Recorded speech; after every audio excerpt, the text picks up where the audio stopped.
અત્યારે chat GPT AI અને હવે દરેક ક્ષેત્રમાં ઉપયોગ વધ્યો છે ત્યારે આ નવીન ટેકનોલોજીનો વ્યાપ વધે તે માટે હવે સ્કૂલ કોલેજમાં પણ આ વિષય પર હવે જાગૃતિ આવી છે ત્યારે પાટણ સ્થિત શેઠ એમ એન હાઈસ્કૂલમાં આજે એઆઈ ટેકનોલોજી અંતર્ગત ક્લાસ શરૂ કરવામાં આવ્યા છે। સ્કૂલમાં દર શનિવારે એઆઈ ટેકનોલોજીનો વિષય ભણાવવામાં આવશે। આ વિદ્યાર્થીઓને ફ્રીમાં કોર્સ ભણાવવામાં આવશે। ગુજરાતમાં ગ્રાન્ટેડ સ્કૂલોમાં ફીમાં આ કોર્સ શીખવાડવામાં પ્રથમ પ્રયાસ થઈ રહ્યો છે।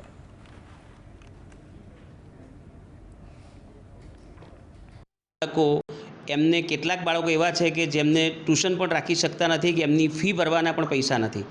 આ બાળકો માટે અમારા જ બીકે પટેલ સાહેબ કે જેઓ અમારી શાળાના ભૂતપૂર્વ વિદ્યાર્થી છે, ડાયનેમિક ફાઉન્ડેશનના એ પોતે ઓનર છે અને એમના દ્વારા શાળાનું ઋણ ચૂકવવું છે એ માટે એમણે અલગ અલગ અમને શાળાને મદદ કરી છે। આજે એક એવી મદદ કરેલી છે કે આ બાળકો એમને આર્ટિફિશિયલ ઇન્ટેલિજન્સ એટલે કે એઆઈના વર્ગો આ બાળકો માટે શરૂ થાય એવો એક ઉમદા વિચાર હતો અને એ ઉમદા વિચારને આજે અમે સાકાર કરવા માટે